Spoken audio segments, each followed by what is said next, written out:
남편이 이혼을 요구한 한 달 뒤였습니다. 전 여자가 바람나서 도망갔다면서요. 네, 그 사람 때문에 마음고생 심했는데 이제야 제 인생의 진짜 짝을 만난 기분입니다.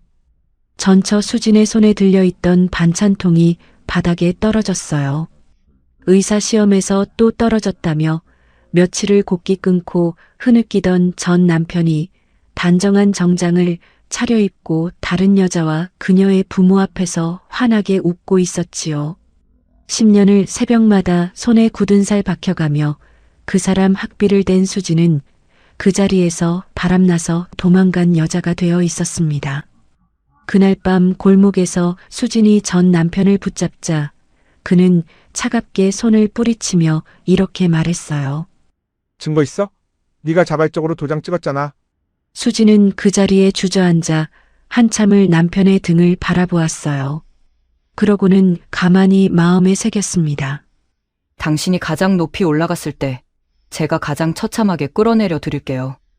설거지, 산책할 때 잠들기 전 이어서 듣기 편하게 지금 구독만 눌러주세요.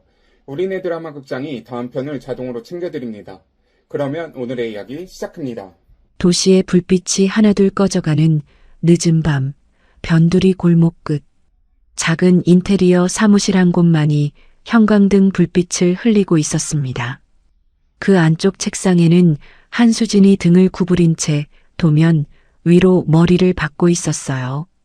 자로 잰 듯 정갈한 선들이 그려질 때마다 가는 손가락이 떨렸지요. 잠시 자세를 풀고 천장을 올려다본 순간 코끝에 미지근한 것이 흘러내렸어요. 손등에 붉은 핏자국이 묻어났습니다. 또 코피였지요. 이번 주에만 벌써 3번째였어요. 수지는 옅은 웃음을 머금으며 휴지로 코를 막고 책상 아래 서랍을 당겼습니다. 낡은 제도기가 모습을 드러냈어요. 손때가 묻은 나무 손잡이, 그 위에 새겨진 글씨 2자. 한석호. 평생 몫으로 살다 가신 아버지가 임종 직전 손에 쥐어주신 마지막 유산이었지요. 서랍에 부딪히는 쇳소리가 사무실 안에 자그맣게 울렸습니다. 수지는 제도기를 두 손으로 가만히 쓰다듬었어요. 마치 아버지의 굳은 살 박인 손을 만지듯이요. 10년 전 아버지는 사람 마음 단단하면 어떤 겨울도 견딘다고, 봄은 반드시 온다고 하셨지요. 남편이 의사 가운을 입는 날, 그날이 바로 수진의 봄이 될 거였습니다. 새벽 1시가 가까워질 무렵 수진은 도면을 챙기고 사무실 문을 잠갔어요. 발걸음은 무거웠지만 마음은 묘하게 들떠 있었지요. 오늘이 바로 남편의 의사 국가고시 발표일이었습니다. 집으로 들어서자 어둑한 거실에 시어머니가 텔레비전 앞에 앉아 있었습니다. 수지는 조용히 인사를 건네고 부엌으로 향했어요. 가스레인지 위에 김치와 돼지고기를 올리고 참기름을 둘렀습니다. 보글보글 김치찌개 끓는 소리가 부엌을 채워갔어요. 이 시간까지 안 자고 또 김치찌개요. 시어머니가 부엌 입구에 서서 팔짱을 끼고 한마디 던졌어요. 어머니, 오늘 결과 나오는 날이잖아요. 따뜻한 거 한 그릇 드리고 싶어서요. 그놈의 결과는 무슨... 시어머니가 혀를 차며 거실로 돌아갔어요. 수지는 그 등을 잠시 바라보다 다시 부엌으로 돌아섰습니다. 새벽 2시가 다 되어갈 즈음 현관 비밀번호 누르는 소리가 들렸습니다. 수지는 앞치마를 매만지며 신발장 쪽으로 달려나갔어요. 그 짧은 몇 걸음 사이에 가슴이 콩닥콩닥 뛰었지요. 오셨어요. 문이 열리고 남편이 들어섰어요. 그런데 얼굴이 종이장처럼 하였습니다. 어깨는 축 늘어졌고 발걸음은 위태로웠어요. 수진의 얼굴에 어렸던 웃음이 사라졌습니다. 여보. 수진은 그의 손을 잡으려 했지만 남편은 슬며시 뿌리치고 묵묵히 신발을 벗었어요. 그러고는 말없이 작은 방으로 들어가 문을 닫아버렸지요. 찰칵 잠금새 걸리는 소리가 거실 끝까지 또렷이 울렸습니다.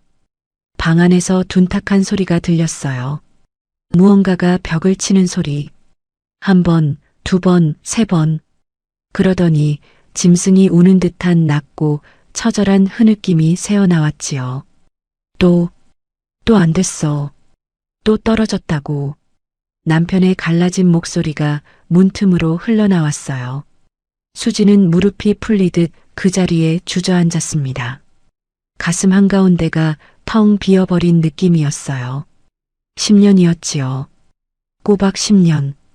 그 순간 거실에 앉아있던 시어머니가 천천히 일어섰습니다. 눈빛이 수진을 향해 날카롭게 꽂혔어요. 애미야, 너 때문이야. 네 기운이 안 좋아. 멀쩡한 내 아들이 너 만난 뒤로 되는 게 하나도 없잖아. 박복한 게야. 내 아들 인생 너가 다 망치고 있는 거 안 보이니? 시어머니의 목소리는 칼끝처럼 날카로웠어요. 수지는 입술을 깨물며 고개를 숙였지요. 죄송하다는 말이 입안에서 빙빙 돌았지만 차마 꺼내지 못했습니다. 방문 너머에서 또 한 번 둔탁한 소리가 났고 수지는 흠칫 어깨를 떨었어요. 수지는 자리에서 일어나 식어가는 김치찌개를 그릇에 담아 두 손으로 떠받쳐 들었어요. 방문 앞에서 조용히 말을 걸었지요. 여보, 밥 한 술 떠요. 새벽까지 아무것도 못 드셨잖아요. 잠시 후 안에서 잠긴 목소리가 들려왔어요. 수지나 나 같은 놈 때문에 네 청춘이 다 썩는구나. 내가 없어야 이 지옥이 끝나지, 그치? 수지는 그릇을 든 손이 떨려 찌개가 바닥에 뚝 떨어졌어요. 그런 말 마세요. 제발 그런 말 마세요. 여보, 내 코피는 아무것도 아니에요. 당신이 10년 동안 책상 앞에서 보낸 시간 생각하면 저 100번도 더 쏟을 수 있어요. 그러니까 한 번만 더 힘내요. 네. 수지는 그릇을 든 채로 그 자리에 무릎을 꿇었어요. 차마 큰 소리로 울 수도 없었지요. 입을 손으로 틀어막고 어깨만 들썩였습니다. 아버지, 저 잘하고 있는 거 맞죠? 태윤 씨 의사면허만 나오면 그때는 저도 좀 쉴 수 있겠죠. 10년만 더 참고 견디면 봄날이 온다고 하셨잖아요. 근데 왜 자꾸 눈앞이 흐려질까요? 어머님은 제 탓이라는데 저는 대체 어떻게 해야 하나요? 아버지, 봄은 정말 오기는 오는 건가요? 새벽 3시가 가까워질 무렵 수지는 그제야 자리에서 일어났어요. 가방 안에서 낡은 제도기를 꺼내 나무 손잡이를 두 손으로 꼭 쥐었지요. 한 번만 더, 딱 한 번만 더 견뎌보자. 수지는 작게 속삭였어요. 봄이 오기까지 얼마나 남았는지는 알 수 없었지요. 다만 이 추위의 끝에 따뜻한 무언가가 있을 거라고 그렇게 믿어야만 했습니다. 거실 시계의 초침 소리만이 새벽을 채워갔어요. 그날 이후 사흘이 흘렀습니다. 남편은 방에서 거의 나오지 않았어요. 끼니 때마다 차린 밥상은 그대로 식어 굳었고 물 한 잔조차 입에 대지 않은 채 며칠을 보냈지요. 수지는 매일 새벽 사무실에 나갔다가 저녁이면 다시 집으로 달려와 방문을 두드렸지만 돌아오는 건 무거운 침묵뿐이었습니다. 나흘째 되던 날 저녁 마침내 방문이 열렸습니다. 남편이 천천히 거실로 걸어 나왔어요. 며칠 사이 광대뼈가 도드라질 만큼 야위어 있었고 눈 밑에는 검푸른 그늘이 드리워져 있었습니다. 여보. 수진이 달려가 손을 잡으려는 순간 남편이 먼저 그녀의 두 손을 마주 잡았어요. 차가운 손이었습니다. 거실 한쪽에는 어느 틈에 꺼내놓았는지 검은 캐리어가 펼쳐져 있었지요. 수진아, 나 더는 네 얼굴 볼 염치가 없어. 너 매일 새벽에 코피 쏟으면서 들어오는 거 봤어. 그 모습 볼 때마다 내가 무슨 짓을 하고 있나 싶더라. 여보, 그게 무슨 말이에요? 수진의 목소리가 떨렸어요. 남편은 천천히 고개를 저었습니다. 수진아, 나를 사랑하면 제발 나를 버려줘. 너 볼 때마다 내 무능함이 칼이 되어 심장을 찔러. 이대로 가다간 내가 너 망쳐. 네 청춘, 네 사무실, 네 아버지가 남겨주신 거 다 망쳐. 남편이 수진의 손을 놓고 캐리어로 다가가 옷가지를 챙기기 시작했어요. 거칠게 닫히는 캐리어 지퍼 소리가 거실에 울렸습니다. 수진은 그 등을 향해 무너지듯 다가가 매달렸지요. 안 돼요. 여보, 안 돼요. 저 더 벌 수 있어요. 야간 작업도 받을 수 있고 일감도 더 받을 수 있어요. 한 번만 더, 딱 한 번만 더 같이 가요.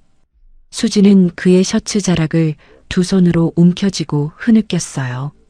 그때 안방 문이 열리며 시어머니가 거실로 나왔지요. 손에는 흰 봉투가 들려 있었어요.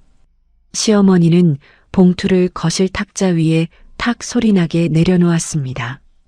애미야, 그만해라. 시어머니의 목소리는 비장했어요. 내가 두 눈으로 똑똑히 봤다. 너 매달릴수록 내 아들 더 시들어. 너 옆에 있는 게 우리 아들한테는 약이 아니라 독이여. 사람 하나 살린다 셈치고 도장 찍어라. 시어머니가 수진의 어깨를 잡고 남편에게서 떼어놓았어요. 손길이 어찌나 매정하던지 수진은 휘청 뒤로 밀려나 거실 바닥에 주저앉았습니다. 시어머니가 봉투에서 종이를 꺼냈어요. 협의 이혼 신청서였습니다. 이미 한 칸에 남편의 이름이 정자로 적혀 있었지요. 시어머니는 그 옆에 인주통과 도장을 가지런히 놓았어요. 남편이 그제야 다시 입을 열었어요. 목소리는 한결 차분해져 있었습니다. 수진아, 미안한 말 하나만 더 할게. 어머니 모실 집이 필요해. 이 집, 너 아버지 유산이고 100% 네 명의인 거 알아. 근데 절반만, 딱 절반만 내 명의로 돌려주면 안 될까? 카드도 한 장만 줘. 어머니 약값이라도 챙겨드려야 하니까. 그 정도만 받으면 다신 네 앞에 안 나타날게. 남편이 고개를 푹 숙였어요. 어깨가 잘게 떨리고 있었습니다. 수지는 거실 바닥에 주저앉은 채 두 사람을 번갈아 올려다보았어요. 머리가 텅 비어버린 느낌이었습니다. 50% 지분을 떼어낸다는 게 어떤 의미인지 수지는 누구보다 잘 알고 있었지요. 그 집은 아버지가 평생 톱밥을 마시며 모은 돈으로 마련해 두신 수진에게는 마지막 안식처였으니까요. 하지만 지금 눈앞에 이 두 사람을 어쩌면 좋단 말입니까? 사랑이 사람을 무너뜨릴 수도 있다는 걸 오늘 처음 알았습니다. 제가 이 사람 곁에 있는 게 정말 욕심일까요? 태윤 씨는 며칠째 곡기를 끊었고 어머님은 제 탓이라고 하시네요. 아버지가 남겨주신 이 집 절반을 떼어내는 일이 얼마나 무서운지 저도 압니다. 하지만 사람이 사람 앞에서 이렇게 무너지는데 어떻게 종이 한 장을 끌어안고 있겠어요. 그저 멀리서라도 두 분 평안하게만 사세요. 수지는 떨리는 손으로 도장을 집어들었어요. 인주의 도장 끝을 묻혔지요. 손이 너무 떨려서 도장이 인주통 옆으로 한번 미끄러졌습니다. 시어머니가 그 손을 잡아 종이 위로 끌어왔어요. 여기 찍어.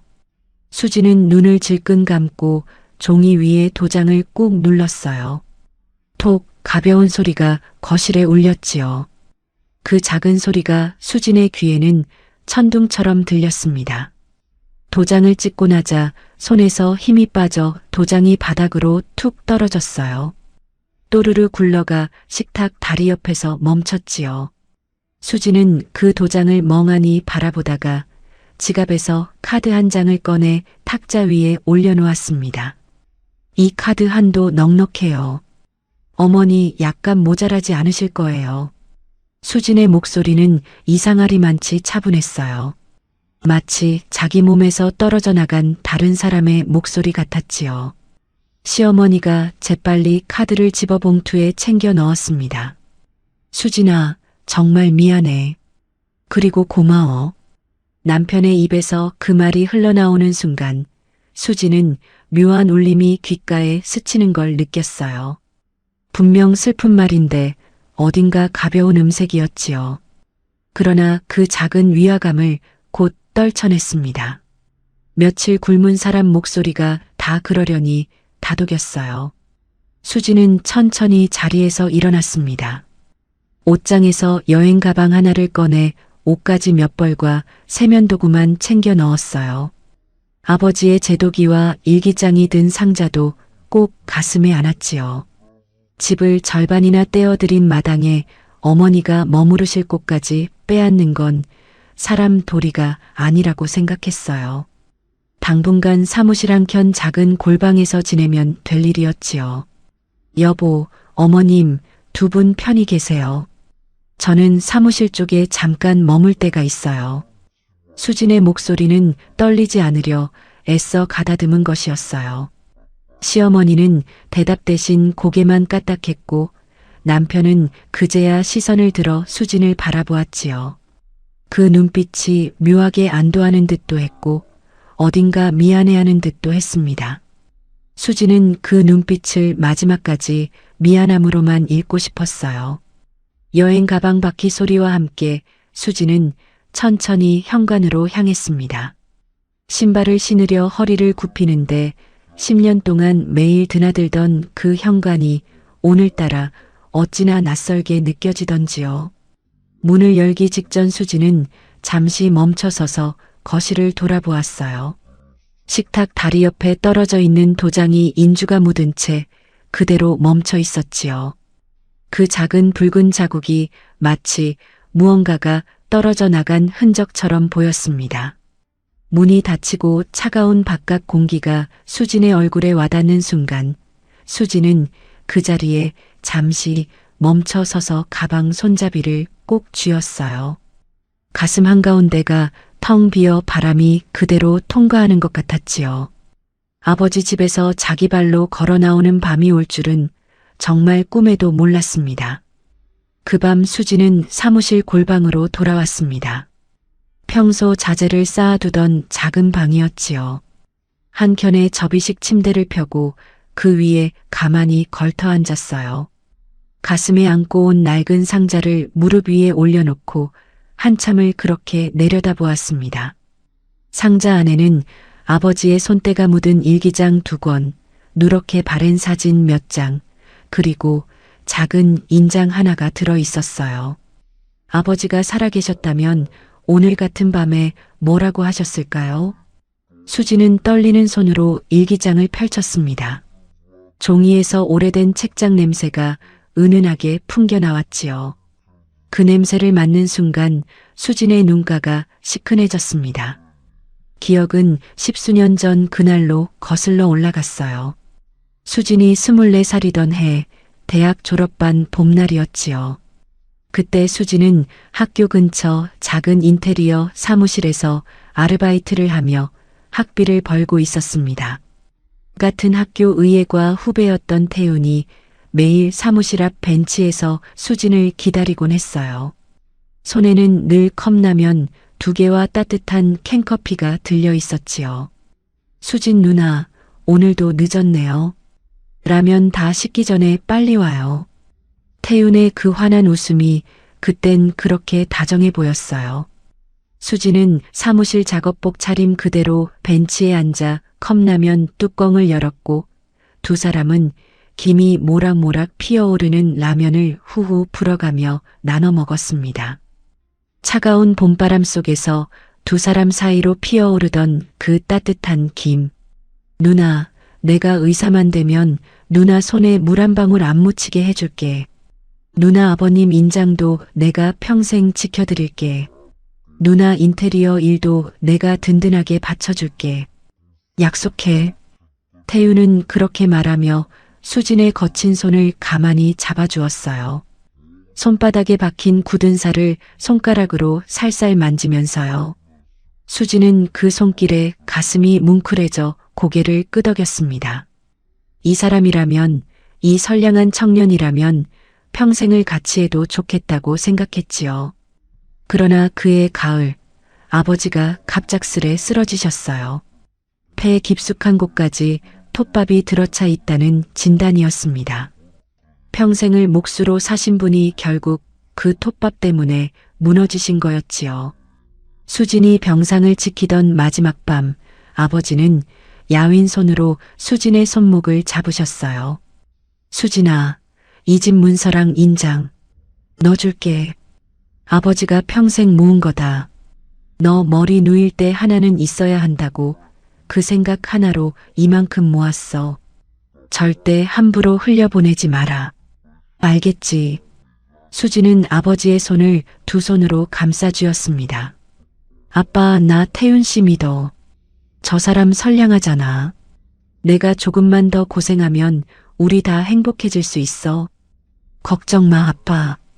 아버지는 한참을 수진의 얼굴만 바라보시다가 작게 고개를 끄덕이셨어요. 그러고는 베개 밑에 두셨던 낡은 제도기를 꺼내 수진의 손에 쥐어주셨지요. 수진아, 사람을 믿는 건 좋다. 근데 너 손에 든 이 기술하고 이 인장만은 절대 놓지 마. 알았지? 그것이 아버지의 마지막 말씀이었습니다. 새벽이 밝아올 무렵 아버지는 조용히 눈을 감으셨어요. 장례식 사흘 동안 태윤은 단 한 번도 자리를 비우지 않았습니다. 검은 양복을 입고 상주 노릇을 하며 조문객들에게 일일이 고개를 숙였지요. 친척 한 분이 태윤에게 물으셨어요. 자네 신랑인가? 네, 곧 결혼할 사이입니다. 장인어른 마지막 가시는 길 제가 잘 모시겠습니다.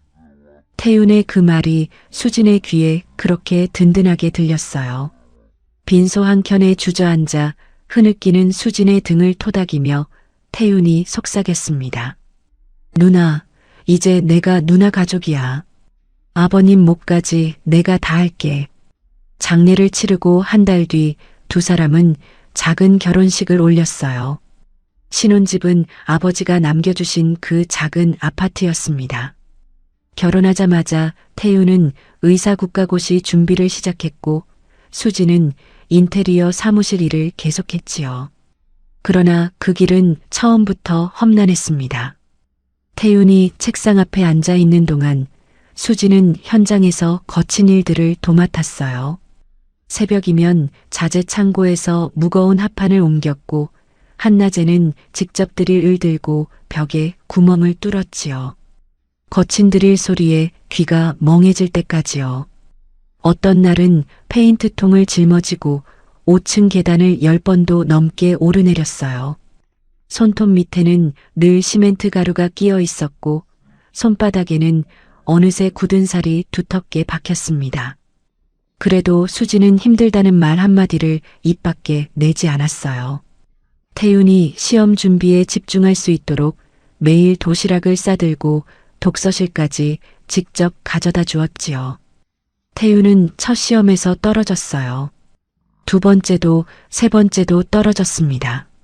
시험 결과 발표가 나는 날이면 태윤은 을에 방에서 한참을 나오지 않았고 수지는 그 방문 앞을 서성이다 어렵사리 안으로 들어가 태윤의 등을 토닥였지요. 여보, 괜찮아요. 시험이 어디 쉽나요? 한 번 더 도전하면 되지요. 저 든든하게 받쳐드릴 테니까 걱정 마세요. 수지는 일부러 더 환하게 웃었어요. 태윤의 어깨가 처질수록 자기 어깨를 더 곧게 펴려 애썼지요. 그렇게 7번이 흘렀고 8번이 흘렀습니다. 그러는 사이 수진의 청춘은 작은 사무실과 거친 현장과 컵라면, 봉지 사이에서 천천히 시들어갔어요. 손톱 밑에 박힌 시멘트 가루보다 태윤 씨가 시험에 떨어졌을 때의 그 표정이 저는 더 아팠습니다. 그 사람 어깨가 무너질 때마다 제 등이 더 곧아져야 한다고 생각했어요. 10년. 길다면 길지만 우리 두 사람 사랑에 비하면 짧다고 믿었지요. 그 믿음이 제 인생을 지탱해준 단 하나의 기둥이었으니까요.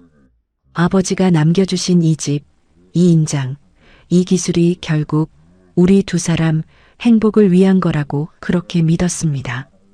아버지, 제가 그렇게 어리석었던 걸까요? 수지는 일기장을 가만히 덮었습니다. 손바닥 위에 올린 작은 인장이 어쩐지 무겁게만 느껴졌어요. 아버지가 마지막에 하신 말씀이 또렷이 떠올랐지요. 사람을 믿는 건 좋다. 그러나 너 손에 든 이 기술하고 이 인장만은 절대 놓지 마라. 수지는 그 말씀을 까맣게 잊고 있었던 자신을 깨달았어요. 집 절반을 그렇게 쉽게 내어준 자기 손이 도장을 그렇게 떨면서도 끝내 찍어버린 자기 손이 낯설게만 느껴졌습니다.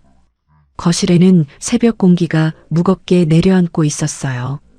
식탁 위에는 인주가 묻은 채 굳어가는 도장이 그대로 놓여 있었지요. 한 달이 지났습니다. 수지는 사무실 골방에서 새우잠을 자면서도 현장 일을 2군데나 더 받아 하루를 빠듯하게 보냈어요. 그래도 마음 한켠에는 늘 옛집 생각이 자리하고 있었지요. 어머님 약은 잘 챙겨 드시고 계신지, 남편은 식사는 거르지 않는지, 그런 걱정이 새벽마다 가슴을 두드렸습니다. 남편에게 몇 차례 전화를 걸어보았지만 받지 않았어요. 문자에도 답이 없었지요. 마음 정리할 시간이 필요할 거라고 스스로를 다독였습니다.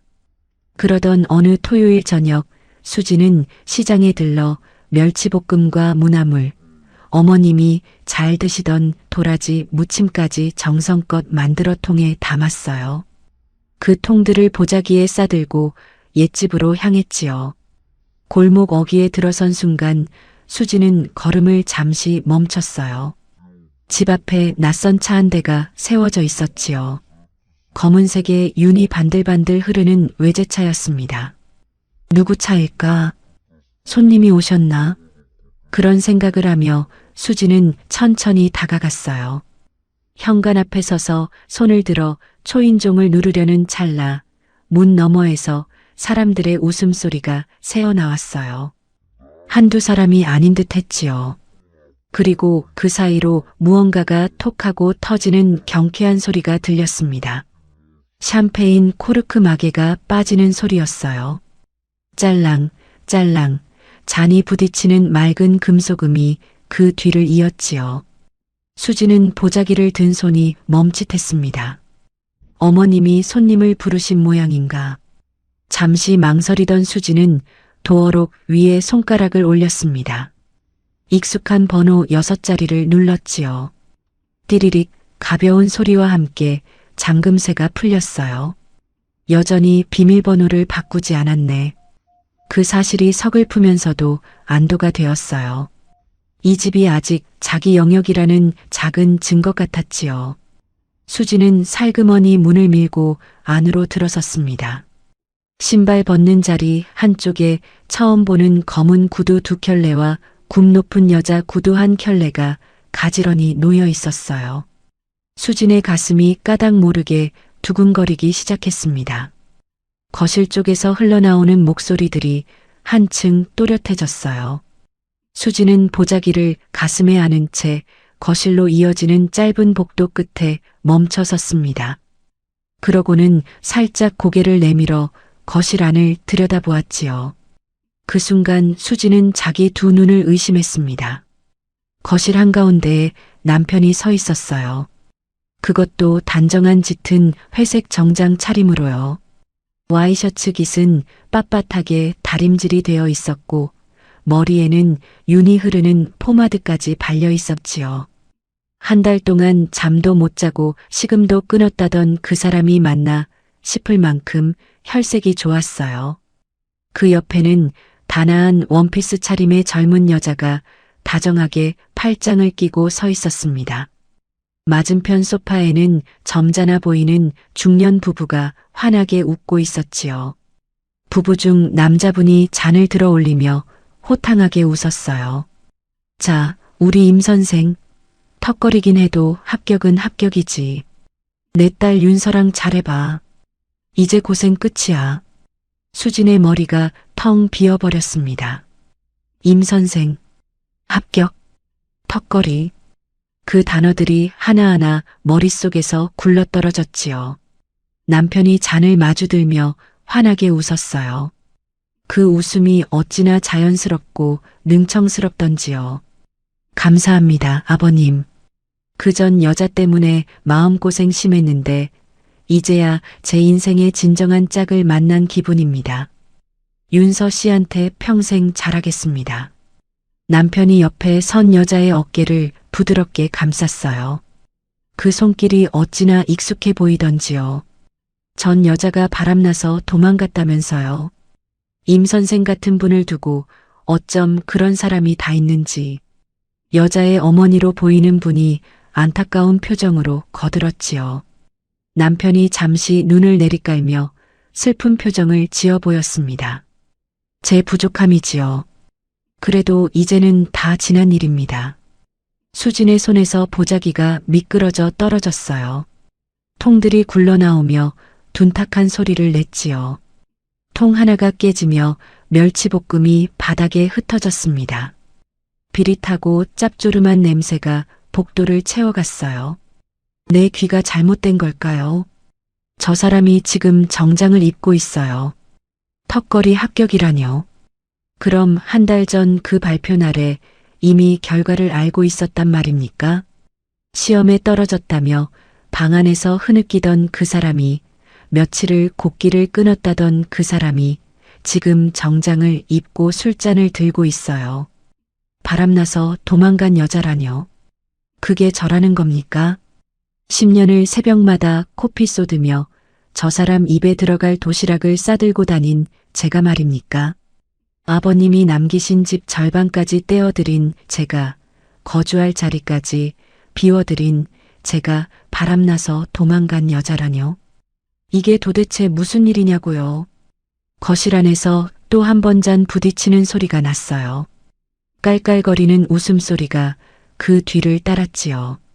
수지는 복도 벽에 등을 기댄 채 천천히 주저앉았습니다. 다리에 힘이 풀려 도저히 서 있을 수가 없었어요. 가슴 한가운데에서 무언가가 천천히 무너져 내리는 소리가 들리는 것 같았습니다. 10년이라는 시간이, 그 모든 새벽이, 컵라면 한 그릇을 나눠 먹던 그 봄날이 한꺼번에 발밑으로 우르르 쏟아져 내리는 듯한 그런 소리였지요. 수지는 떨리는 손으로 입을 틀어막았어요. 소리를 내면 안 됐으니까요. 지금 이 순간은 어떻게든 들키지 말아야 했습니다. 들키는 순간 자기에게 무슨 일이 벌어질지 수지는 본능적으로 알고 있었어요. 수지는 흩어진 통들을 다시 보자기에 주워 담고 살그머니 집을 빠져나왔어요. 골목 어기 가로등 그늘 아래에 몸을 숨긴 채 가만히 서서 두 손을 가슴 앞에 모았지요. 다리가 후들거리고 손끝이 떨렸습니다. 그렇게 얼마나 기다렸을까요? 1시간쯤 지나서야 집 현관문이 열리며 중년 부부와 젊은 여자가 함께 걸어 나왔어요. 임 선생, 우리 윤서 잘 부탁하네.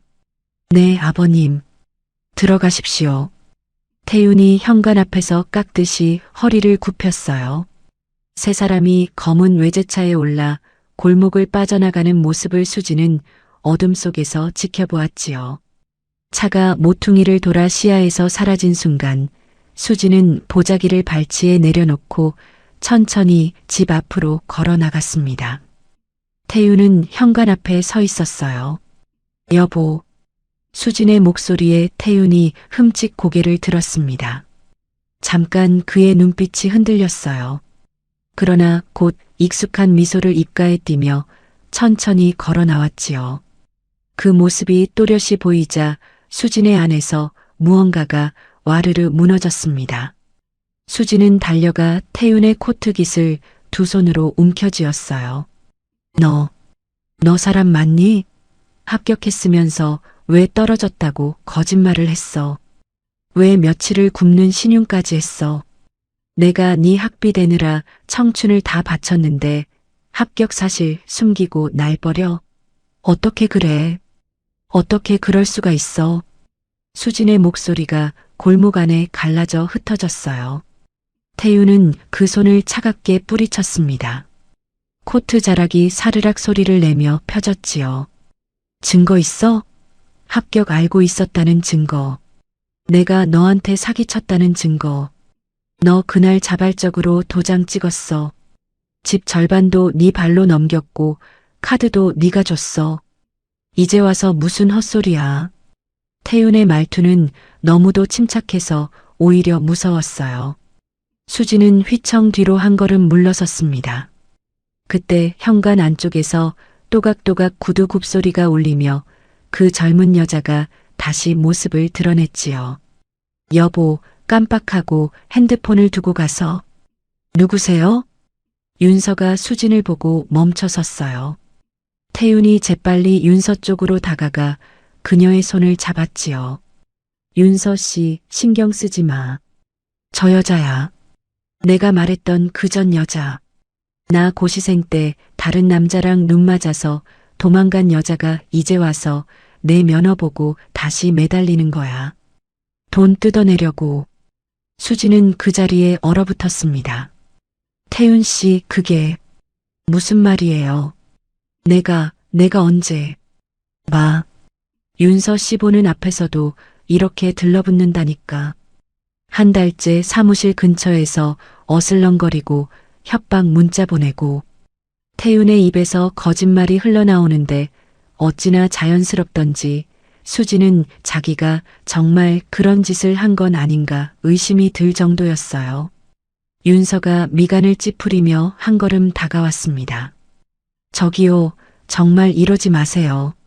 저희 변호사 통해서 정식으로 조치 들어갑니다. 그때 안에서 갑순이 황급히 뛰어나왔어요. 손에는 굵은 천이렴이 한 움큼 쥐어 있었지요.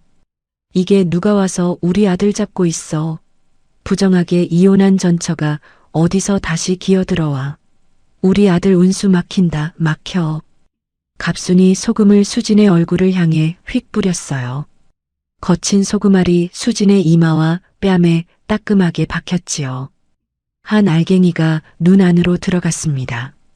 수지는 두 손으로 눈을 가리며 휘청거렸어요. 그 틈을 타 갑순이 수진의 어깨를 거칠게 밀쳤지요. 수지는 그 자리에 풀썩 주저앉았습니다. 손바닥이 골목바닥에 긁혀 따끔거렸어요. 가라고. 다시는 이 골목에 발 들이지 마. 우리 아들 새장가 가는 길 막지 말고. 갑순이 발까지 굴렀어요. 윤서가 그 모습에 잠시 당황한 듯 했지만 곧 입가를 일그러뜨리며 태윤의 팔짱을 끼고 안으로 들어가 버렸지요. 또각또각 그 구두 굽소리가 멀어졌습니다. 수지는 골목 바닥에 주저앉은 채 두 손바닥을 펴보았어요. 손바닥에 묻은 모래알 사이로 가로등 불빛이 차갑게 비쳤지요. 눈물이 차오르는데 어쩐지 한 방울도 흘러내리지 않았습니다. 소금이 눈에 들어갔는데 마음이 더 따갑네요. 저 여자는 저를 비웃었어요. 태윤의 저 차가운 눈빛은 10년을 함께 산 사람의 눈이 아니었습니다. 저 사람은 단 한 번도 저를 사랑한 적이 없었던 거예요. 컵라면을 나눠 먹던 그 봄날부터 저 사람한테 저는 그저 자기 미래를 떠받쳐줄 사다리였던 거지요. 사다리가 끝나는 곳에서 발길질로 차서 버려야 할 물건이었던 거고요. 그래요. 당신들이 저를 짐승 취급한다면 저도 더는 사람답게 끝내지 않을 겁니다. 아버지가 마지막에 남겨주신 그 말씀, 이 기술하고 이 인장만은 절대 놓지 말라던 그 말씀, 오늘부로 똑바로 새겨듣겠습니다. 수지는 천천히 자리에서 일어났어요. 옷에 묻은 모래와 소금알을 손으로 털어냈지요. 가로등 불빛 아래로 걸어 나오는 그녀의 표정은 1시간 전과는 전혀 달랐습니다. 눈물 자국은 남아 있었지만 그 안에 담긴 빛이 달라져 있었어요. 무언가가 차갑게 식어가고 있었지요. 식고 또 식어서 단단해지고 있었습니다. 수지는 골목을 빠져나오며 휴대전화를 꺼냈어요. 연락처를 한참 내리다 한 이름 위에 손가락이 멈췄지요. 김 변호사. 작년 인테리어 분쟁 건으로 인사를 나눈 적이 있는 사람이었습니다. 수지는 그 이름을 가만히 바라보다 통화 버튼을 눌렀어요. 그날 밤 김 변호사와의 통화는 짧게 끝났습니다. 다음 날 정식으로 사무실에서 만나기로 약속을 잡고 수지는 골방으로 돌아왔지요. 잠은 좀처럼 오지 않았어요. 천장을 바라보며 누워 있는데 머릿속에서 한낮의 풍경이 자꾸 되감겼습니다. 정장을 차려입은 태윤의 웃음, 갑순의 손에서 흩날리던 굵은 소금알, 윤서의 멀어지는 구두 굽조리. 그 모든 장면이 차곡차곡 마음 한구석에 쌓여가고 있었어요. 다음 날 아침 수지는 평소처럼 사무실로 출근했습니다. 그런데 분위기가 어쩐지 이상했어요. 늘 이른 시간부터 자제 견적을 묻는 전화가 빗발치던 책상 위 유선 전화기가 그날따라 조용했지요. 그때 휴대전화가 짧게 울렸습니다. 메시지 한 통이 들어와 있었어요. 거래처 박 사장이었지요. 작년에 신축 빌라 인테리어를 함께 진행했고 다음 달부터 5채를 더 맡기로 구두 약속이 되어 있던 분이었어요. 메시지에는 짧게 한 줄이 적혀 있었습니다. 사장님, 잠시 통화 가능하신지요? 수지는 곧바로 통화 버튼을 눌렀어요. 박 사장님, 안녕하세요. 한수진입니다. 수화기 너머에서 박 사장의 목소리가 짧게 흘러나왔지요. 평소의 호탕한 음색이 아니었어요. 어딘가 어색하게 가라앉아 있었습니다. 사장님, 솔직히 말씀드릴게요. 다음 달부터 잡혔던 빌라 5채건 저희가 못 갈 것 같습니다. 수진의 손이 멈췄어요. 사장님, 왜요? 견적에 문제가 있었나요? 단가 문제가 아닙니다. 사장님, 실망입니다. 남편 곳이 뒷바라지하다가 다른 남자랑 눈 맞았다는 소문이 다 났어요. 어제 우리 사무실로 사진 한 장이 우편으로 도착했는데 사장님이 어떤 남자랑 카페에서 손잡고 있는 사진이더라고요. 거기에 손글씨로 설명까지 적혀 있었습니다. 우리 같이 일 못합니다. 박 사장님, 사진이요? 그런 사진이 있을 리가 없어요. 그건 누가 만든 거예요? 잠깐만요, 제가. 사장님, 사정 말씀해봐야 입장만 곤란해집니다. 그쪽에서 정리하시고 다음에 다른 일로 뵙지요. 전화가 뚝 끊겼습니다. 수지는 멍하니 수화기를 내려놓았어요. 그러고는 곧 미친 사람처럼 다른 거래처들의 전화를 돌렸습니다.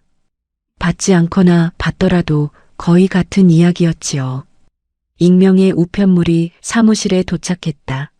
사진과 함께 설명이 적혀 있었다. 동종업계에서 이런 소문이 도는 사람과는 함께 일할 수 없다. 오후가 되자 수진의 책상 위에도 그 익명 우편물이 도착했어요. 누군가가 친절하게도 수진에게도 보내준 것이었지요.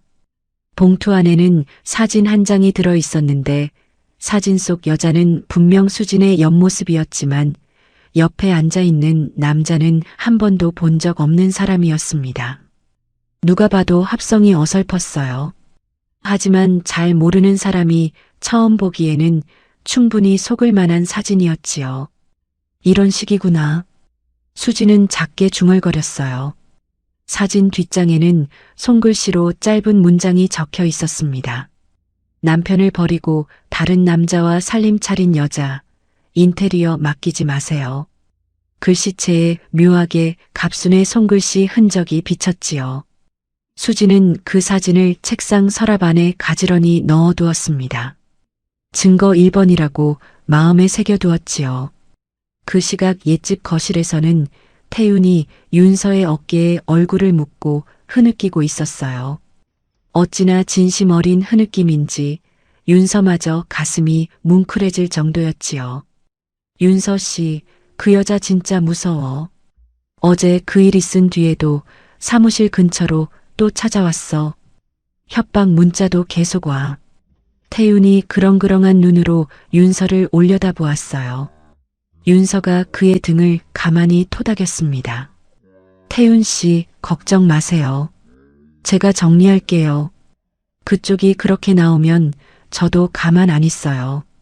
그날 저녁 수진의 휴대전화가 울렸어요. 모르는 번호였지만 받아야 할 것 같은 예감이 들었지요. 통화 버튼을 누르자 차갑고 또렷한 여자 목소리가 들려왔습니다. 한수진 씨 맞으시지요? 오윤서입니다. 수진의 가슴이 한 차례 크게 뛰었어요. 윤서는 인사도 없이 곧장 본론을 꺼냈지요. 임태윤 씨, 그 사람 과거가 불쌍해서 제가 거두어 준 거예요. 한수진 씨 같은 여자한테 더는 안 당하게 제가 지킬 거고요. 한 번만 더 그 사람 주변에 얼씬거리면, 한 번만 더 사업에 손대면 저희 변호사 통해서 정식으로 스토킹 처벌법 적용 들어갑니다. 분명히 경고드렸습니다. 수지는 입술을 깨물었어요. 무어라 한마디를 해야 할 텐데 어디서부터 풀어야 할지 가닥이 잡히지 않았지요. 그래도 입을 열었습니다. 윤서 씨, 한 번만 들어주세요. 윤서 씨도 속고 있는 거예요. 그 사람이 합격 사실을 한 달 동안 숨기고 저를 사기로 이혼시켰어요. 사무실에 도착한 그 사진도 합성이고 거래처에 뿌려진 우편물도 다 그 사람 짓이. 끊겠습니다. 전화가 그대로 끊어졌어요. 수지는 한참을 휴대전화 화면만 들여다보았지요. 화면 위에 그녀의 얼굴이 흐릿하게 비치고 있었습니다.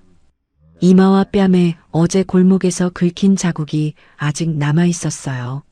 수지는 사무실 안을 천천히 둘러보았어요. 텅 빈 책상 위에 놓인 견적서들, 받지 않는 전화기, 익명 우편물이 들어있던 봉투. 그 모든 풍경이 어제까지의 자기 인생과는 다른 세계의 것처럼 낯설었지요. 환풍기 돌아가는 소리만이 적막한 사무실 안에 낮게 깔려 있었습니다. 수지는 캐비닛에서 낡은 가방을 꺼냈어요. 그 안에는 10년 동안 모아둔 가계부 12권과 태윤의 학비와 생활비를 입금한 통장 10권이 가지런히 정리되어 있었습니다. 거기에 어제 책상 서랍에 넣어둔 합성 사진과 익명 편지지를 함께 챙겨 넣었지요. 가방 옆쪽에는 아버지가 남기신 작은 인장도 두었어요. 제 인생이 부정당하고 있습니다. 10년의 땀방울이 불륜이라는 두 글자에 다 타버렸어요. 거래처들이 등을 돌리고 단골 사장님이 실망입니다. 한마디로 저를 끊어냈지요. 태윤 씨, 당신은 제 일터까지 건드렸어요. 제 아버지가 물려주신 유일한 자부심인데 이건 절대 용서 못합니다. 윤서 씨도 진실을 듣지 않으시겠다면 좋아요. 듣고 싶지 않아도 들으실 날이 반드시 오게 만들 테니까요. 당신들이 합성 사진 한 장으로 제 밥줄을 끊었다면 저는 10년치 진짜 종이 다발로 당신들 인생을 끊어내겠습니다. 수지는 가방 지퍼를 천천히 닫았어요. 작은 잠금새 소리가 적막한 사무실에 또렷이 울렸지요. 그 소리가 묘하게 단단했습니다. 사무실 골방 생활이 길어지자 수지는 결국 작은 원룸을 하나 얻었습니다. 보증금 500에 월세 40. 변두리 골목 끝에 낡은 건물 4층. 햇볕도 잘 들지 않는 좁은 공간이었지요. 그래도 그 안에 들어서면 아버지의 제도기와 일기장이 가지런히 놓인 작은 책상이 있었고 한쪽 벽에는 부모님 사진 2장이 나란히 걸려 있었어요. 이튿날은 친정어머니의 기일이었습니다. 어머니는 수진이 고등학교 2학년이던 가을 갑작스러운 사고로 세상을 떠나셨고 그 후 아버지가 홀로 수진을 키우셨지요. 그 아버지마저 10수년 뒤 폐 깊숙이 들어찬 톱밥에 무너지셨던 것입니다. 매년 어머니 기일에는 아버지와 함께 두 분 다 모셨어요. 이제는 두 분 모두 같은 자리에서 모셔야 했지요. 수지는 새벽 5시부터 일어나 시장에 다녀왔습니다. 시금치 한 단, 도라지 한 줌, 고사리, 그리고 어머니가 살아계셨을 때 가장 좋아하셨다던 동태포. 손에 든 비닐봉지가 무거웠지만 마음은 오랜만에 차분해져 있었어요. 부엌에 앉아 시금치를 다듬고 도라지를 손질하는데 자꾸만 어머니 생각이 났습니다. 어머니는 늘 수진의 손을 잡고 시장을 다니셨지요. 시금치는 줄기 끝이 분홍빛으로 도는 게 단맛이 좋다고 도라지는 가는 것보다 굵은 것을 골라야 무쳤을 때 씹는 맛이 있다고 어머니는 시장 골목을 걸으며 그렇게 하나하나 가르쳐 주셨어요. 우리 수진이 결혼하면 이거 다 가르쳐 줘야지. 그렇게 말씀하시며 환하게 웃으셨지요. 그러나 어머니는 그 약속을 지키지 못하셨습니다. 수진이 고등학교 2학년이던 가을, 시장에서 장을 보고 돌아오시던 길에 사고가 났어요. 그날 어머니 손에 들려있던 비닐봉지에는 수진이 좋아하던 골뱅이 한 캔과 어머니가 무치려고 사오신 도라지가 들어있었지요. 봉지 안의 도라지는 그날 결국 무쳐지지 못한 채 어머니와 함께 영안실로 옮겨졌어요. 수진은 어머니 없이 결혼했고 그래서 시댁에 가서 모든 것을 어깨너머로 배워야 했어요. 갑순의 잔소리를 묵묵히 들으며 명절 음식을 만들었고 시댁 제사상을 차렸지요. 그 10년 동안 정작 자기 친정 제사는 마음 놓고 차린 적이 없었습니다. 갑순이 늘 시댁 일정 먼저 챙기라며 핑계를 댔으니까요. 어머니 기일 아침이면 수지는 새벽에 잠시 부모님 사진 앞에 사과 한 알 놓고 두 손 모으는 것이 전부였어요. 엄마, 죄송해요. 10년 동안 제대로 못 차려드렸지요. 그 사람 조상 제사밥은 매년 정성껏 올렸으면서 정작 우리 엄마 아빠 상에는 시금치 한 접시 변변히 못 올렸네요. 올해부터는 다를 거예요. 이제 누구 눈치 볼 일도 없으니까 매년 제가 직접 정성껏 모실게요. 수지는 시금치를 데쳐 참기름과 마늘로 무쳤어요. 고소한 냄새가 좁은 원룸 안에 그득히 퍼졌지요. 도라지를 데쳐 새빨갛게 무쳐내고 동태포는 계란 옷을 입혀 부쳤습니다. 탕국도 한솥 끓였어요. 물을 큼직하게 썰어 넣고 다시마와 멸치 육수에 한참을 우려내자 어머니 손맛 비슷한 그 맑은 국물이 우러나왔지요. 오후 2시쯤 작은 교자상을 펴고 흰볼을 깔았어요. 부모님 사진 2장을 가운데에 놓고 그 앞에 정성껏 만든 음식들을 차렸습니다. 시금치 무침, 도라지 무침, 고사리 나물, 동태전, 사과 한 알, 배 한 알. 마지막으로 술잔에 청주를 따랐지요. 수지는 무릎을 꿇고 한참을 사진을 바라보았어요. 엄마, 아빠, 저 왔어요. 그동안 잘 못 차려드려서 미안해요. 오늘은 마음 편히 드세요. 수진의 눈에 그제야 눈물이 차올랐어요. 며칠 동안 골목 바닥에 주저앉고 사무실에서 합성 사진을 받으면서도 한 방울도 안 흘리던 눈물이 부모님 앞에서야 천천히 떨어졌지요. 그때였습니다. 쾅쾅쾅. 원룸 현관문이 거칠게 두드려졌어요. 수지는 흠칫 몸을 일으켰습니다. 누가 이런 시간에 찾아올 일이 없었거든요. 손등으로 눈물을 닦고 현관 쪽으로 다가가는데 문틈으로 익숙한 목소리가 새어 들어왔지요. 한수진, 너 안에 있는 거 다 안다. 당장 문 열어. 갑순이었어요. 어떻게 이 주소를 알아냈을까? 수진의 가슴이 한번 크게 내려앉았습니다. 그러나 곧 입가에 묘한 미소가 떠올랐어요. 마지막으로 한번 마주 보아야 할 사람이라면 오늘 같은 날이 좋겠다 싶었지요. 수지는 차분하게 도어록을 풀고 문을 열었어요. 갑순이 한 손에 검은 비닐봉지를 들고 서 있었지요. 비닐봉지 안에서 굵은 소금알 부딪히는 소리가 들렸습니다. 어머니, 무슨 일로 오셨어요? 수진의 목소리는 이상하리만치 차분했어요. 갑수는 그 차분함이 더 거슬렸는지 콧방귀를 뀌며 신발도 벗지 않고 그대로 원룸 안으로 성큼 들어섰지요. 신발 신고 들어오시면 어쩔 거야?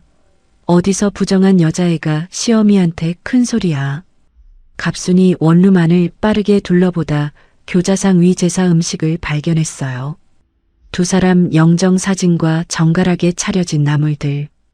갑순의 눈빛이 일그러졌습니다. 이게 뭐야? 죽은 여자 밥상 차릴 돈은 있고 우리 아들 줄 생활비는 아깝냐? 이 재수 없는 상 당장 치워. 갑순이 다음 말을 잇기도 전에 발끝으로 교자상 모서리를 거칠게 걷어찼지요. 그릇들이 한꺼번에 와장창 소리를 내며 바닥으로 쏟아졌어요. 탕국 그릇이 깨지며 뜨거운 국물과 무 조각이 바닥을 적셨습니다. 시금치 무침이 사방으로 흩어졌고 동태전이 슬리퍼 자국에 뭉개졌어요. 어머니가 좋아하시던 그 동태전이요. 이게 우리 아들 앞길 막는 부정한 기운이요. 죽은 사람 기운이 산 사람 발목 잡는 거요. 끊어야 해, 끊어야 한다고. 갑순이 비닐봉지에서 굵은 소금을 한 웅큼 쥐어 영정 사진을 향해 휙 뿌렸어요. 거친 소금알이 부모님 사진 위에 우두두 떨어졌지요. 어머니의 환한 웃음 위에 아버지의 점잖은 표정 위에 소금알이 박혔습니다. 그 순간 수진의 안에서 무언가가 뚝 끊어졌어요. 사진 위에 떨어진 소금알을 보는데 시간이 한순간 멎은 것 같았지요. 어머니가 시장에서 사오시다 돌려받지 못한 그 도라지 봉지가 생각났고 아버지가 마지막 숨결로 부르시던 수진의 이름이 떠올랐어요. 두 분이 평생 무엇을 위해 그렇게 사셨는지, 두 분이 수진에게 무엇을 남기고 가셨는지, 그 모든 것이 한꺼번에 마음 한가운데로 쏟아졌습니다. 그리고 그 위로 갑순이 뿌린 소금알이 떨어졌어요. 10년 동안 묵묵히 참아왔던 모든 것이 그 순간 한꺼번에 무너져 내렸지요. 그릇이 깨지는 소리도 갑순의 고함도 어느 순간부터 멀어진 것처럼 들리지 않았습니다. 수지는 천천히 갑순 쪽으로 걸어갔어요. 갑순이 또 한 웅큼 소금을 쥐려는 손목을 수진이 단단히 잡았지요. 우리 엄마 건드리지 말랬지. 수진의 목소리가 낮게 깔렸어요. 그 안에 한 번도 들어본 적 없는 무언가가 담겨 있었지요. 갑순이 흠칫하며 손목을 빼려 했지만 수진은 놓아주지 않았습니다. 당신, 우리 엄마 이름 그 더러운 입으로 부르지 마. 우리 아빠 사진에 소금 뿌리지 마. 이거 안 나. 어디서 시어미를 잡아.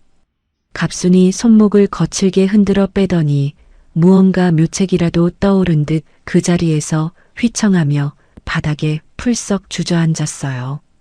다리를 끌어안고 어이쿠 소리를 한번 크게 내더니 곧바로 휴대전화를 꺼내 들었지요. 태윤아, 태윤아, 너희 마누라가 시어미를 때렸어. 어서 와. 수지는 그 광경을 가만히 내려다보았어요. 그러고는 천천히 입가에 미소가 번졌습니다. 차갑고 갈라진 한 번도 본 적 없는 그런 미소였지요. 수진의 입에서 낮은 웃음소리가 흘러나왔어요.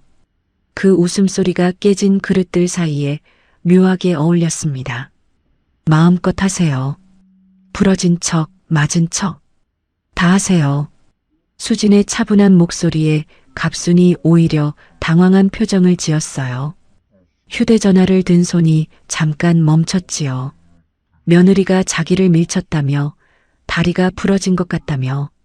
그러나 갑순의 다리는 멀쩡했어요. 자기 발로 일어나 비닐봉지를 챙기고 원룸을 나가는 그 다리가요. 문이 쾅 닫힌 뒤 원룸 안은 다시 적막에 잠겼습니다. 깨진 그릇과 흩어진 나물 사이로 탕국 냄새가 무겁게 가라앉고 있었어요. 수지는 한참을 그 자리에 서 있었지요. 손가락 끝이 차가워졌다가 다시 뜨거워지고 머리가 텅 비었다가 다시 또렷해지고 그렇게 몇 차례 흔들린 끝에 천천히 무릎을 꿇었습니다. 바닥에 흩어진 시금치 무침을 손으로 집어들었어요. 슬리퍼 자국이 묻은 동태전도 한 조각 집었고 으깨진 도라지 무침도 한 줌 손에 모았지요. 어머니가 사오시다 결국 묻혀지지 못한 그 도라지가 떠올랐어요. 어머니가 가장 아쉬워하신 일이 어쩌면 그것이었을지도 모르겠다는 생각이 들었습니다. 수지는 그것들을 입으로 가져갔어요. 천천히 한 입씩 부모님 영정 사진 앞에서요. 모래알 같은 식감이 입안에서 부서졌지만 수지는 멈추지 않았어요. 한 입씩 삼킬 때마다 두 뺨에서 눈물이 똑똑 떨어졌습니다. 엄마, 아빠, 그래도 다 드시고 가세요. 이 못난 딸이 차린 거니까. 누가 짓밟아도 두 분이 드실 거니까. 엄마, 죄송해요. 저런 인간들을 식구라고 믿고 10년을 살았어요. 엄마 밥상 한 번 제대로 못 차려드린 그 10년을 저는 2번 다시 살지 않을 거예요. 이제 눈물이 안 나옵니다. 태윤 씨, 당신이 가장 높이 올라갔을 때 제가 가장 처참하게 바닥으로 끌어내려 줄게요.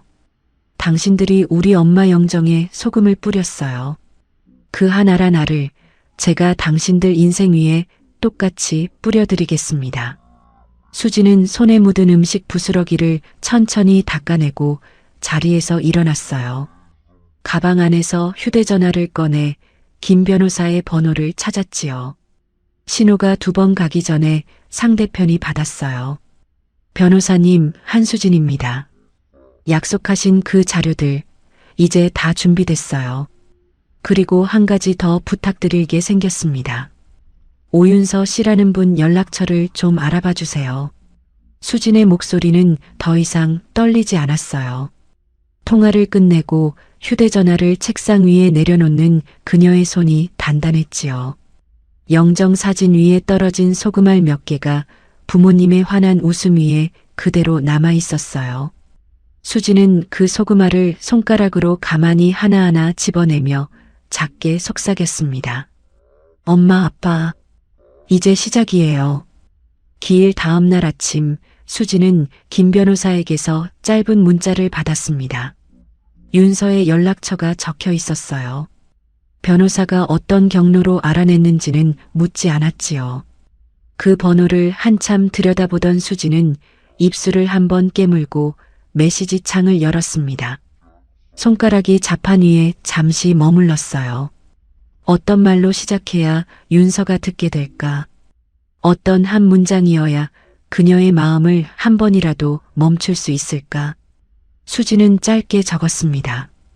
오윤서 씨, 한 번만 만나주세요. 당신이 속고 있다는 걸 종이로 증명할 수 있어요. 통장 10건과 손글씨 메모한 묶음, 그리고 임태윤 씨가 어머니에게 보낸 합격 통지 문자 캡처. 그것만 보시고 판단해 주세요. 그 후로 다시는 연락드리지 않겠습니다. 전송 버튼을 눌렀어요. 답은 1시간 가까이 오지 않았지요. 수지는 그동안 사무실에서 가방을 정리했습니다. 가계부 12권, 통장 10권, 어제 책상 서랍에 넣어둔 합성 사진과 손글씨 봉투, 그리고 김 변호사가 따로 확보해둔 한 묶음의 메시지 캡처본. 종이 다발이 두툼했어요. 휴대전화가 울린 것은 정오 무렵이었습니다. 윤서의 짧은 답이 와 있었어요. 오후 3시 그 사람과는 무관한 카페 한 곳을 정해드릴게요. 거기서 1시간만 드리겠습니다. 수지는 가방을 어깨에 메고 사무실을 나섰어요. 약속 장소는 도심 변두리의 작은 북카페였습니다. 한적한 시간대에 손님이 거의 없는 곳이었지요. 수지는 약속 시간보다 15분 일찍 도착해 창가 자리에 앉았어요. 가방은 발치에 두지 않고 옆 의자 위에 가지런히 올려놓았습니다. 윤서가 와서 가장 먼저 가방의 무게를 눈으로 느끼게 하고 싶었지요. 3시 정각 윤서가 카페 문을 밀고 들어왔어요. 단정한 검은색 코트에 한 톨의 흐트러짐도 없는 머리. 그러나 그녀의 표정에는 어쩐지 며칠 사이 짙어진 그늘이 어려 있었습니다. 결혼 준비로 바쁘다는 그 한 달 사이 무언가 마음 한쪽이 자꾸만 걸렸는지도 모르겠다고 수진은 그렇게 짐작했어요. 윤서는 수진의 자리를 발견하자 잠시 멈춰서서 한 차례 깊게 숨을 들이마셨지요. 그러고는 천천히 다가와 맞은편 자리에 앉았습니다.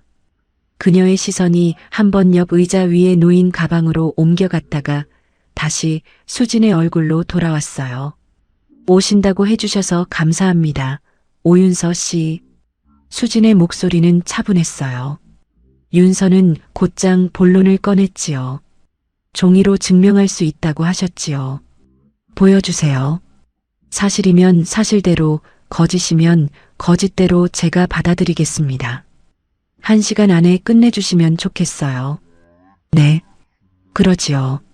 수지는 가방을 열어 가장 위에 놓여있던 종이 한 장을 꺼냈어요. 휴대전화 화면을 캡처한 문서였습니다. 임태윤이 어머니 갑순에게 보낸 메시지 한 줄이 또렷이 찍혀 있었지요. 발신 날짜는 2달 전, 시간은 오전 11시 42분. 합격 발표 당일이었어요. 메시지 내용은 짧았습니다. 어머니 합격했어요. 이제 계획대로 시작하면 돼요. 수지는 그 종이를 윤서 쪽으로 천천히 밀었습니다. 윤서가 종이를 받아들고 한참을 들여다보았어요. 윤서의 표정이 굳어갔지요. 이거 어디서 났어요? 두 분이 한 달 동안 어떻게 저를 속였는지, 그 시작이 어디였는지 보여드리는 거예요. 합격을 알고 있었던 사람이 발표 당일 저녁에 떨어졌다며 방에서 흐느꼈고 며칠 곡기를 끄는 척했고 결국 저를 사기 이혼시켰지요. 윤서의 손가락이 종이 끝을 잡고 살짝 떨리기 시작했어요. 그러나 곧 마음을 다잡으려는 듯 종이를 책상 위에 내려놓았지요. 이건 가짜일 수도 있어요. 캡처 화면 하나로 사람을 이렇게 몰아세우는 건 너무합니다. 수지는 역게 미소를 지었어요. 그 미소 안에 화도 원망도 없었습니다. 단지 단단한 무엇이 자리하고 있었지요. 수지는 가방에서 통장 한 개를 꺼냈어요. 빛바랜 표지에 손글씨로 적은 라벨이 붙어 있었습니다. 첫 번째, 임태윤 학비 입금. 이어 두 번째 통장, 세 번째 통장. 한 권씩 책상 위에 가지런히 펼쳤지요. 그렇게 10개의 통장이 책상 한 면을 가득 채웠습니다. 10년 동안 제가 그 사람 이름으로 입금한 학비, 교재비, 생활비 내역이에요. 한 달도 빠지지 않고요. 통장 첫 장에는 발급 도장이 찍혀 있고 매 입금 내역마다 은행 거래 도장이 따로 박혀 있습니다. 위조하려면 은행을 매수해야 하지요. 수지는 통장 한 개를 펼쳐 한 장 한 장 넘겨 보였어요. 도장이 찍힌 면이 손에 닿을 때마다 톡톡 종이 소리가 났지요. 윤서의 시선이 그 도장들에 머물렀습니다. 한 면에 빼곡히 찍힌 입금 도장 옆에는 손글씨로 교재비, 응시료, 독서실비, 식대까지 일일이 메모되어 있었어요. 10년치 메모였지요. 이건 윤서의 입에서 한 단어가 나오다 멎었어요. 수지는 그 옆에 다른 묶음 하나를 더 놓았습니다. 누렇게 바랜 자재 영수증과 공사일지였지요. 같은 시기에 제가 어디에서 일했는지 보여드리는 자료예요. 이 영수증 날짜와 통장 입금 날짜가 같은 주에 잡혀 있습니다. 어느 현장에서 합판을 들어 올렸고 어느 빌라에서 페인트통을 짊어졌고 그날 받은 일당이 며칠 뒤 그 사람 학원비로 입금되었어요.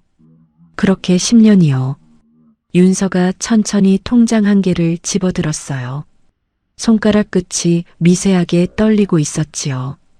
그 사이 수지는 가방에서 또 한 장의 종이를 꺼냈습니다. 아버지의 임종 직전 날짜였어요. 여기 우리 아버지가 돌아가시기 사흘 전 그 사람이 저한테 보낸 문자예요. 누나, 아버님 곁에 끝까지 있어. 내가 누나 아버님 돌아가시면 상주 자리 평생 책임지고 지킬게. 누나 인생 내가 다 지켜줄게. 10년 전 문자 그대로 보관한 거예요. 윤서의 손가락 끝이 떨림에서 멈출 줄을 몰랐어요. 그러더니 갑자기 자기 가방을 끌어당겨 휴대전화를 꺼냈지요. 화면을 빠르게 넘기며 어떤 메시지 창을 찾고 있었습니다. 잠깐만요. 윤서가 한참을 화면을 들여다보더니 휴대전화를 책상 위에 내려놓고 두 손을 모아 입에 가져갔어요. 수지는 그 화면 위에 떠 있는 대화창을 가만히 바라보았습니다. 임태윤이라는 이름과 함께 2달 전 어느 날의 메시지가 또렷이 떠 있었지요. 윤서 씨, 그 사람은 내가 고시생일 때 다른 남자랑 도망간 여자야. 아버님 유산이라는 집까지 다 챙겨서 나갔어. 더는 그 여자 이야기 꺼내지 말아주면 좋겠어. 발신 날짜는 합격 발표 사흘 뒤였어요. 수진이 통장에 마지막 학원비를 입금하고 그 사람의 도시락을 싸들고 독서실까지 직접 가져다 준 그 주였습니다. 같은 주예요, 윤서 씨. 수진의 목소리가 낮게 내려앉았어요. 윤서는 휴대전화 화면과 책상 위의 통장 도장 날짜를 번갈아 보았지요. 두 날짜가 같은 주에 있었습니다. 같은 사람이 같은 시기에 한쪽에는 도망간 여자라고 적었고 한쪽에는 학원비를 받아 챙겼던 거예요. 윤서의 두 어깨가 한 차례 크게 무너졌습니다. 이게 사실이라고요? 태윤 씨가 저한테는 당신이 무책임하게 집을 나갔다고, 아버님 유산까지 다 챙겨서 도망갔다고 했단 말이에요. 저한테, 저희 부모님한테, 저희 친구들한테 그 말을 2달 동안 했어요. 그러셨겠지요. 저한테는 곧 데리러 오겠다. 미안하지만 잠시 떠난다. 어머니 모실 자리만 마련하고 다시 찾으러 오겠다고 했어요. 합격하자마자 떨어졌다는 거짓말과 함께요. 수지는 가방 깊숙한 곳에서 마지막 종이 한 장을 꺼냈습니다. 이혼 직전 임태윤이 수진에게 보낸 마지막 문자였어요. 수진아, 사랑해. 미안하지만 잠시 보내줘. 어머니 모실 자리만 마련하고 다시 찾으러 갈게.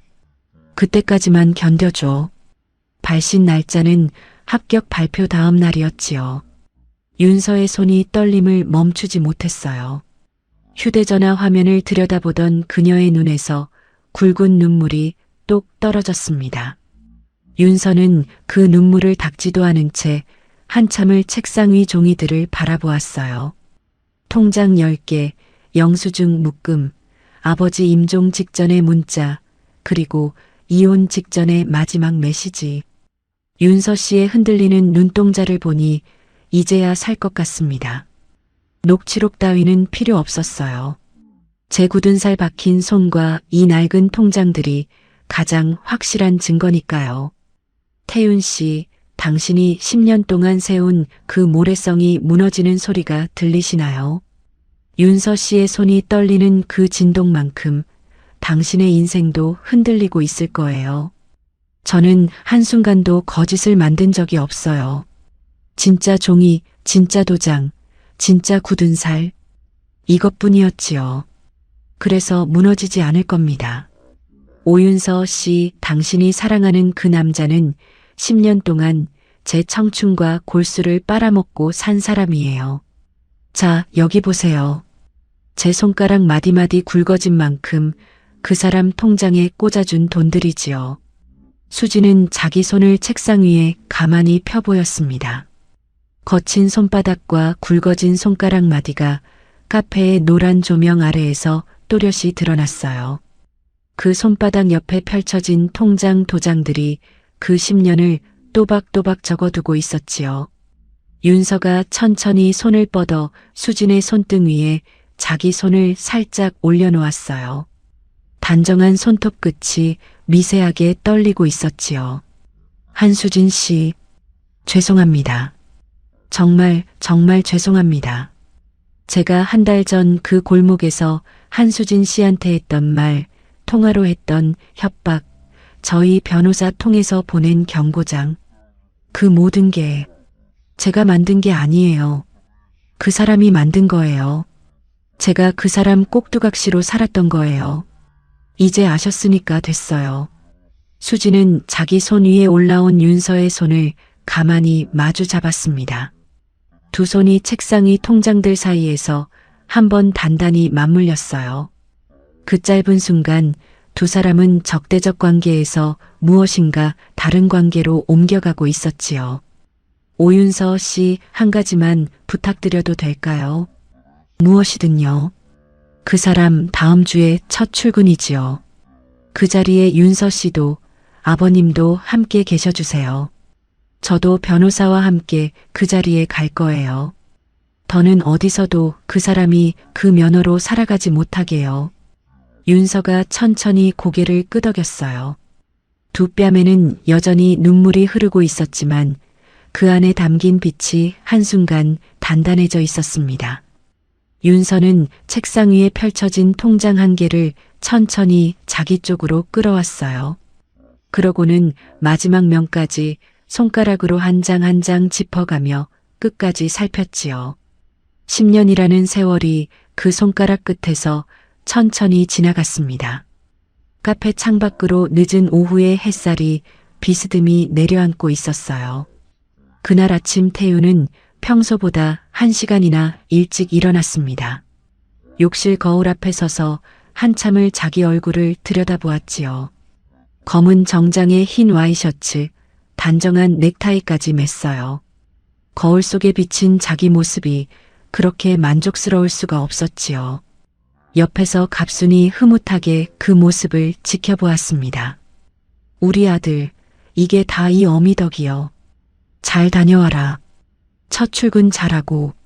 네, 어머니. 다녀와서 좋은 데서 한턱 쏠게요. 태유는 어머니 어깨를 한번 토닥이고 현관을 나섰어요.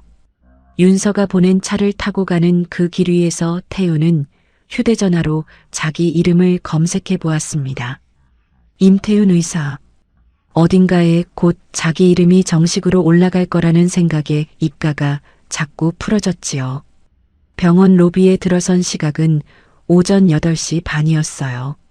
새하얀 대리석 바닥과 천장에서 쏟아져 내리는 환한 조명이 태윤을 맞이했습니다. 안내 데스크 직원이 그를 알아보고 정중히 인사했지요. 임태윤 선생님이시지요. 원장님께서 회의실에서 기다리고 계십니다. 네, 감사합니다. 태윤은 어깨를 한번 펴고 회의실 쪽으로 걸어갔어요. 그 발걸음이 어찌나 가볍던지요. 회의실 문을 열고 들어서는데 안에는 오병 원장이 등을 돌리고 앉아 창밖을 바라보고 있었습니다. 그 옆에는 어쩐 일인지 윤서도 함께 앉아 있었지요. 그리고 윤서의 맞은편 회의실 한쪽에는 단정한 정장의 여자 한 명과 그 옆에 양복 차림의 중년 남자 한 명이 더 앉아 있었어요. 태윤의 발걸음이 그 자리에 멈췄습니다. 단정한 정장의 여자는 수진이었어요. 그 옆 양복 차림의 남자는 처음 보는 얼굴이었지만 손에 들고 있는 두툼한 서류 가방이 그가 누구인지 짐작해 했지요. 여보, 윤서 씨, 그리고 너가 여기 어떻게... 태윤의 목소리가 흔들렸어요. 오병 원장이 그제야 천천히 의자를 돌려 태윤을 정면으로 바라보았습니다. 그 시선이 어찌나 차갑던지 태윤은 한순간 자기 발끝을 내려다볼 뻔했지요. 임군, 거기 앉게. 오병 원장의 목소리는 낮고 단호했어요. 태윤이 마지못해 빈 의자에 앉자 오병 원장이 책상 위에 두툼한 서류 봉투 하나를 천천히 밀어냈습니다. 임군, 자네가 우리 병원에 임용되기로 한 건 오늘부로 무효일세. 네, 원장님. 그게 무슨... 내가 며칠 전 우리 윤서한테 이상한 이야기를 들었어. 그래서 직접 한수진 씨를 만나 통장과 자료들을 두 눈으로 확인했네. 자네가 자네 어머니께 보낸 합격 통지 메시지도 보았고 사기 이혼 진행 당시 한수진 씨한테 보낸 위선적인 메시지들도 다 보았어. 입금 도장 10년치, 자재 영수증, 한수진 씨가 일하던 현장 사진까지 전부. 태윤의 얼굴이 단숨에 새하얗게 변했어요. 오병 원장이 책상 위에 두 손을 차분히 모았지요. 임군, 자네 같은 인성 파탄자는 우리 병원에 필요 없네. 환자 손을 잡는 의사한테 가장 필요한 게 무언지 아나? 사람으로서의 도리야. 자네는 그게 없어. 10년 동안 자네 학비를 댄 여자를 자네 발판이 다 닳고 나니 사기로 버렸지. 그런 사람이 환자를 어떻게 살리겠나? 원장님, 오해십니다. 제가 설명을 드릴게요. 그건 임군. 오 병원장의 목소리가 한 단계 낮게 깔렸어요. 태윤의 입이 그 자리에서 다물어졌지요. 자네가 가진 그 면허, 그거 내가 없애지는 못해도 대한민국 땅 어디에서도 그 면허로 밥 벌어먹지 못하게는 할 수 있네. 내가 누군지 알지. 협의회에 내 사람이 한둘이 아니야. 그동안 내 딸 인생 농락한 대가일세. 각오하게. 태윤은 입을 벌렸지만 어떤 말도 나오지 않았어요. 그때 옆에 앉아있던 윤서가 천천히 자리에서 일어났습니다. 그녀의 얼굴은 며칠 사이 한층 야위어 있었지만 그 안의 눈빛은 단단했어요. 윤서는 태윤 앞으로 천천히 다가왔지요. 내 인생에서 사라지세요. 사기꾼. 다시는 내 앞에 나타나지 마. 내 가족 앞에도, 내 친구들 앞에도. 윤서가 한마디 한마디 또박또박 박아 넣었어요. 그러고는 아버지 옆자리로 돌아가 다시 단정하게 앉았지요. 태윤의 입가에서 무언가 미세한 소리가 새어나왔어요. 변명도 사과도 아닌 그저 짐승이 다친 소리 같은 그런 음성이었지요. 그때 수진 옆에 양복 남자가 자리에서 일어났습니다. 가방에서 두툼한 봉투 하나를 꺼내 책상 위에 가지런히 올려놓았어요. 임태윤 씨, 김 변호사입니다. 사기 이혼에 의한 재산분할 취소 및 손해배상 청구 소장입니다. 청구 금액은 합산 7억 5천만 원이고요. 더불어 이혼 당시 사기로 양도받으신 부동산 지분 50%에 대해서는 오늘부로 가압류가 집행됩니다. 통보 송달은 이 자리에서 완료된 것으로 처리됩니다. 가압류? 네. 임태윤 씨와 모친 조갑순 씨가 현재 거주 중인 아파트입니다. 가압류 효력 발생일 기준으로 매매증 여담보 설정 모두 불가합니다. 또한 오늘 오후 2시부로 명도 절차도 함께 시작되며 두 분의 거주는 임시처분 결정에 의해 이르면 다음 주 내로 종료될 가능성이 높습니다. 태윤의 손이 책상 위에서 떨리기 시작했어요. 10년 동안 한 번도 떨려본 적 없는 그 손이 말이지요. 수지는 그 떨림을 가만히 내려다보았습니다. 어떤 감정도 일어나지 않았어요. 단지 차갑게, 끝까지 차갑게 바라볼 뿐이었지요. 수지는 천천히 자리에서 일어났어요. 가방을 어깨에 다시 메고 의자를 가지런히 밀어 넣었습니다.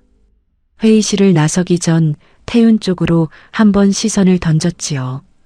임태윤 씨, 시간 내주셔서 감사합니다. 다음은 법정에서 뵐게요. 수진의 목소리는 평온했어요. 회의실 문이 등 뒤에서 부드럽게 닫혔지요. 그 다음 일은 빠르게 진행되었습니다. 오 병원장은 그날 오후 의료계 주요 협의회에 임태윤이라는 이름 석자를 짧게 흘렸어요. 의료계 거물 한 사람의 말은 그렇게 한 줄로 충분했지요. 다음 주 월요일 태윤이 서울 강북의 한 중견 종합병원 면접 자리에 나섰을 때였어요. 정장을 다시 다려입고 한참을 떨리는 손으로 머리를 매만진 뒤 면접실 앞에 도착했지요. 그런데 면접 시작 10분 전 인사 담당자가 그를 따로 불러냈습니다. 죄송합니다. 임 선생님, 사정상 채용이 어렵게 되었어요. 짧은 한마디 뒤로 어떤 설명도 이어지지 않았지요. 태윤은 그 자리에 한참을 멍하니 서 있다 발길을 돌렸어요. 그 다음 주 경기도의 한 지방 종합병원에서도 같은 일이 반복되었습니다. 이번에는 면접관이 자리에 앉기도 전에 채용 취소 문자가 그의 휴대전화에 도착했어요. 임태윤 선생님, 내부 사정으로 본 채용을 잠정 보류하게 되었습니다. 태우는 그 문자를 한참을 들여다보다 병원 로비 한쪽 벤치에 주저앉았지요. 세 번째 병원에서는 아예 이력서 접수 단계에서부터 막혔어요. 인사팀에서 따로 연락도 주지 않았지요. 그쯤 되자 태우는 더는 어디에도 이력서를 넣지 못했습니다.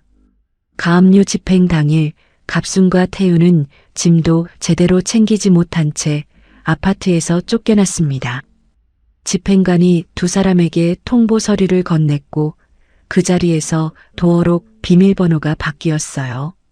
10년 동안 수진이 한 번도 바꾸지 않았던 그 비밀번호가 이번에는 갑순과 태윤의 손에서 영영 사라지게 된 것이었지요.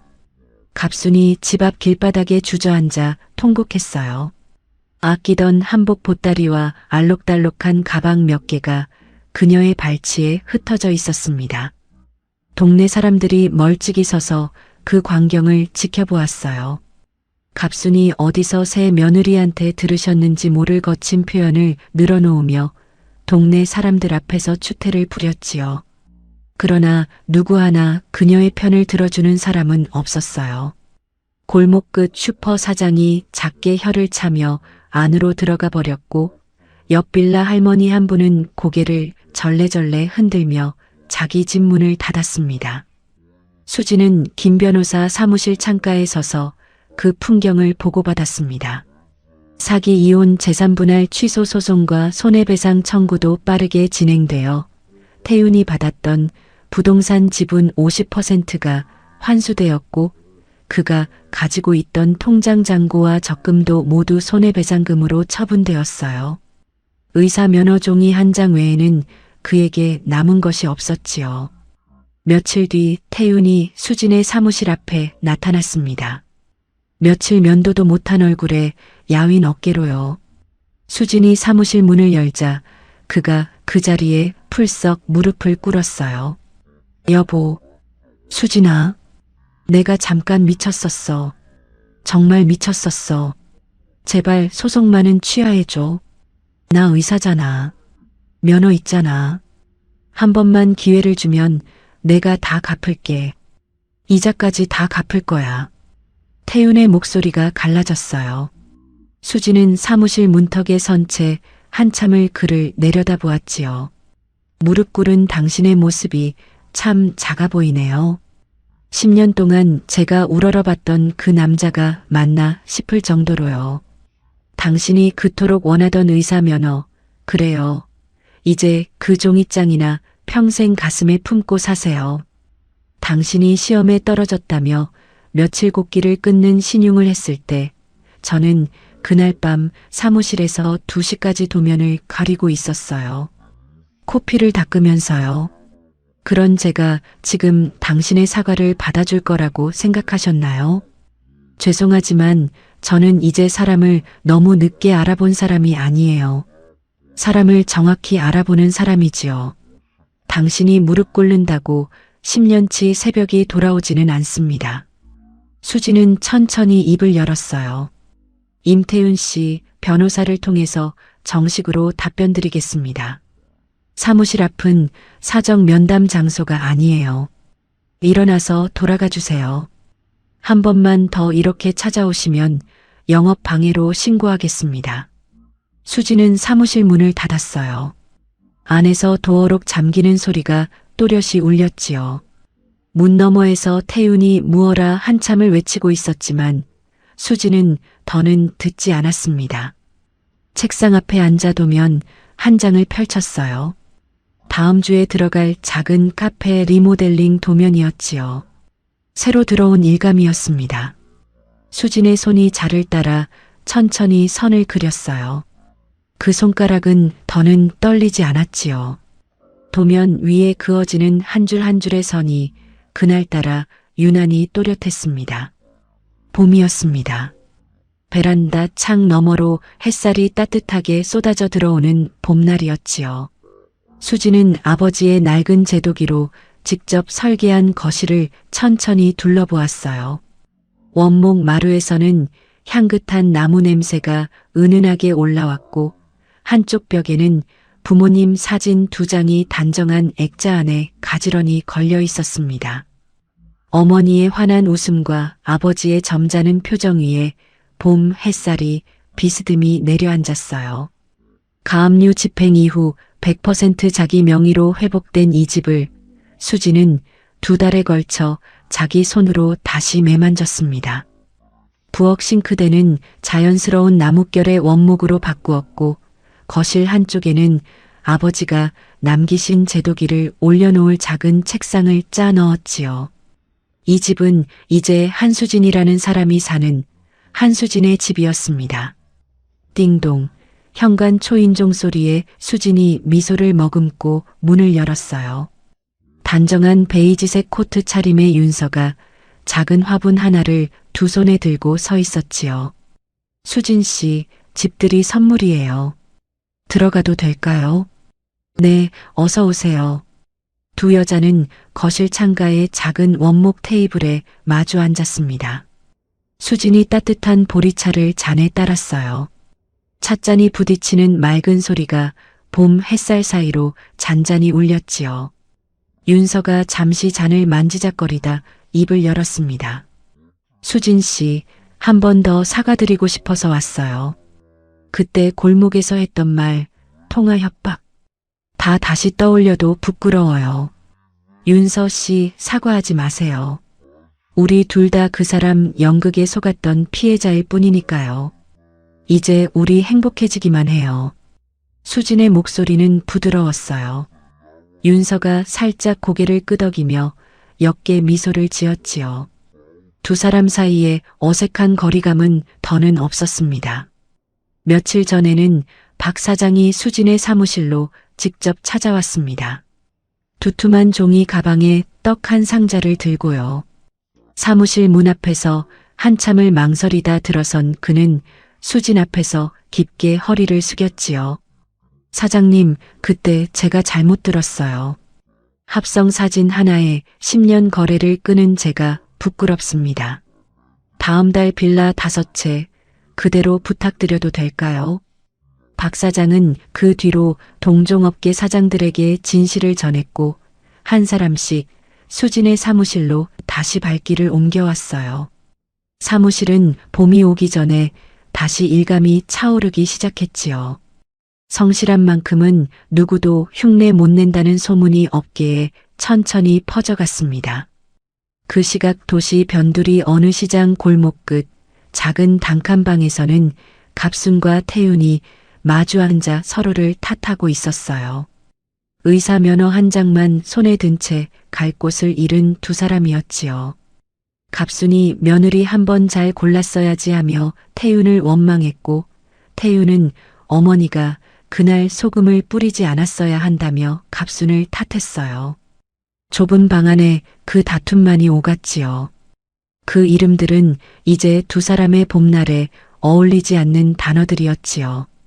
윤서가 2시간쯤 머물다 일어섰을 때 수지는 현관까지 그녀를 배웅했어요. 2 사람은 서로의 손을 한번 가볍게 잡았다 놓았습니다. 윤서가 떠난 뒤 수지는 베란다로 나갔어요. 봄 햇살이 어깨에 따뜻하게 내려앉았지요. 멀리 골목 끝에 분홍빛 목련 한 그루가 만개해 있었어요. 수지는 그 목련을 한참 바라보다 하늘을 향해 작게 속삭였습니다. 아버지, 저 이제 코피 안 쏟아요. 제 집, 제 기술, 제 인생 다 지켰어요. 보고 계시죠? 수진의 입가에 부드러운 웃음이 번졌어요. 10년의 겨울이 가고 드디어 꽃이 핍니다. 누군가의 아내, 누군가의 며느리가 아니라 그냥 한수진으로 사는 게 이렇게 가벼운 일인 줄 몰랐어요. 새벽마다 코피를 닦으며 도면을 그리던 그 시간들, 누군가의 미래를 위해 제 청춘을 바치던 그 10년이 지나고 보니 결국 저 자신을 위한 시간이었네요. 그 10년이 없었다면 저는 지금 이 집을, 이 손기술을, 이 사무실을 갖지 못했을 테니까요. 이제 이 집에는 슬픈 울음소리 대신 향긋한 나무 냄새만 가득할 겁니다. 수지는 천천히 2 손을 모았어요. 한 차례 깊게 숨을 들이마시자 봄 공기가 가슴 깊은 곳까지 차분하게 채워졌지요. 베란다 밖에서는 분홍빛 목련잎이 봄바람에 살랑살랑 흔들렸어요. 이제야 진짜 내 인생이다. 수진의 작은 읊조림이 봄바람에 실려 사라졌습니다. 그녀의 부드러운 웃음소리만이 거실 안에 한참을 머물러 있었어요. 여러분, 오늘 이야기는 어떻게 보셨나요? 수진의 10년이 결국 헛되지 않았던 건 묵묵히 견딘 그 시간이 자기 안에 단단한 무언가를 쌓아주었기 때문일 겁니다. 그런데 한 가지 우리가 잊지 말아야 할 게 있어요. 내가 가장 힘들고 가장 초라했을 때 말없이 옆자리를 지켜준 사람, 그 사람이 곁에 있을 때는 잘 모릅니다. 너무 익숙해서요. 그러다 어느 날 내가 조금 잘 되었다고, 내가 조금 높이 올라왔다고 그 손을 슬며시 놓아버리는 사람이 있지요. 수진의 남편처럼요. 내가 힘들 때 옆을 지켜준 사람의 소중함, 그 가치만큼은 어떤 성공이 와도 잊지 않았으면 좋겠습니다. 그 사람이야말로 내 인생의 진짜 기둥이니까요. 오늘 이야기가 마음에 남으셨다면 구독과 알림으로 다음 만남을 예약해두세요. 우리네 드라마 극장이 다시 찾아갑니다. 그리고 오늘 이야기를 듣고 느낀 감정과 생각을 댓글로 소통해주세요.